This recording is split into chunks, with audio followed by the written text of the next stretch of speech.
ओम नमः आदिशक्ति माताए नमः। दर्शक भाई बहन बंधु एवं माताओं, आज चर्चा का विषय वस्तु है, जैसे हम सभी जानते हैं कि हम लोग सब ईश्वरिक अंग से ही जन्म लिए हैं।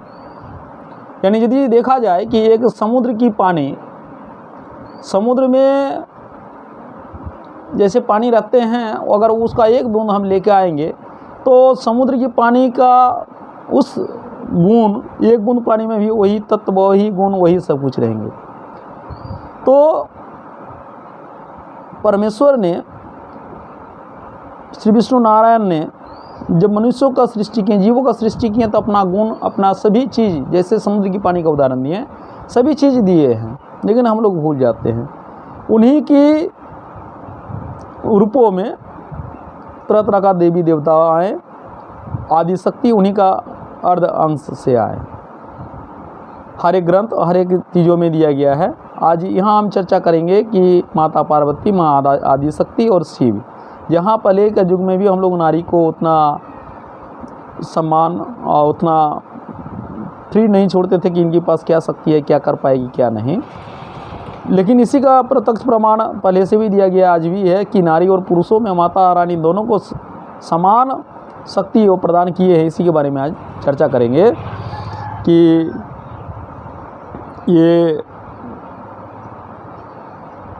महाविद्या जो है, रूपांतरण द्वारा सती अपने शिव से अधिक शक्ति का प्रतिपादन करती है, जो सुयोजित रूपांतरण द्वारा नारी का पुरुष से अधिक प्रभावशाली बन जाने का एक ज्वलंत उदाहरण भी है। यद्यपि सती एक भद्र, शिष्ट, नम्र, शांत, करुणामयी, शालीन और आज्ञाकारी पत्नी का प्रतीक है,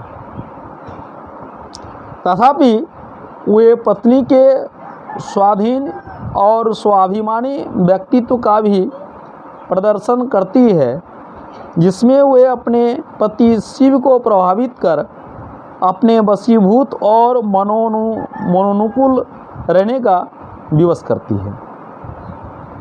आज भी यदि देखा जाए, प्रत्येक परिवार में यदि पति पत्नी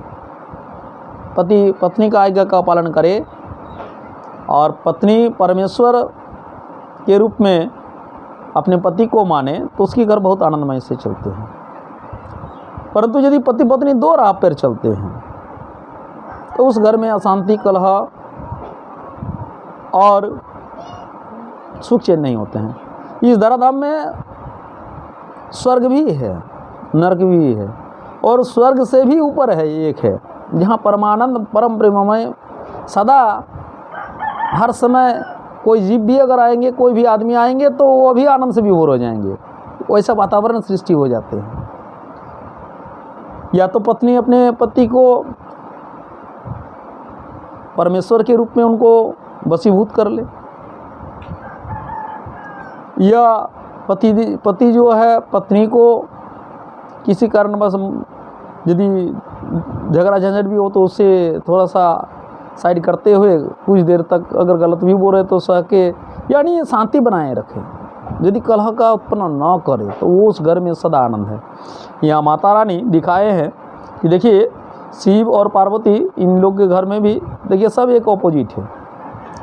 शिव का वाहन यदि सांड है तो माता रानी के वाहन देखिए सिंह है, दोनों एक साथ रहते हैं। लेकिन शेर का ये जो है, ये सांड, उसका भक्ष्य है, खाते हैं, लेकिन नहीं, वहाँ प्रेम से रहते हैं। देखा यदि जाए तो कार्तिक के पास मोर है, तो यहाँ गणेश जी के पास चूहा है, उसका भोक्ष्य है, लेकिन वहाँ प्रेम से रहते हैं, सब चीज़ भुला के प्रेम से रहते हैं। तो उस प्रकार से माहौल को उत्पन्न करना होगा।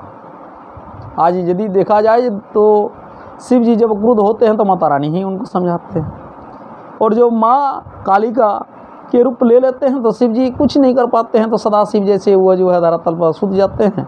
जैसे ही देखे हैं कि जैसे ही वो उन पर एक पैर रख देते हैं तो लज्जा से जीवा निकाल देती है कि अरे ये हम क्या किए।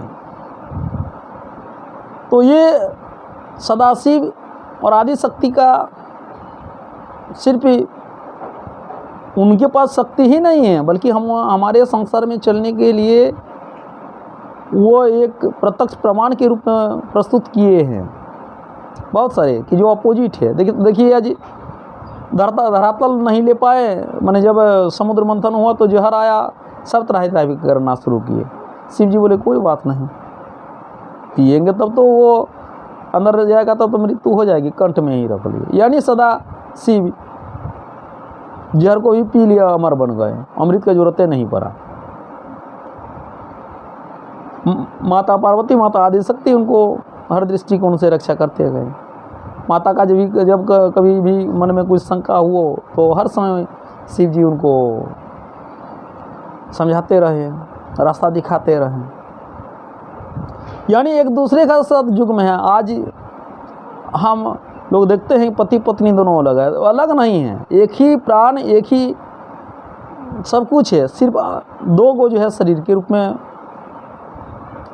दिखाई पड़ते हैं कि चलिए भाई हमारा पत्नी अलग है, हम अलग हैं। लेकिन अगर यदि पति ये समझ ले कि पत्नी मेरा ही अर्धांगिनी है, बामा है, और पत्नी भी समझ ले कि हम हमारा परमेश्वर के रूप में यही हैं, तो सदा आनंद रहेंगे। इसमें कालिका का 10 विद्या के रूप में ये भी दिया गया है कि कालिका च महाविद्या षोडशी भुवनेश्वरी भैरवी छिन्नमस्ता च विद्या धूमावती तथा बगला सिद्धा विद्या च मातंगी कमलांतिका ये ते 10 महाविद्या सर्व तंत्रुष गोपिता। इस प्रकार से 10 महाविद्या का उल्लेख दिया हुआ है। और माता रानी सदा हमारे साथ हैं और परमेश्वर की कृपा सदा हमारे पास है।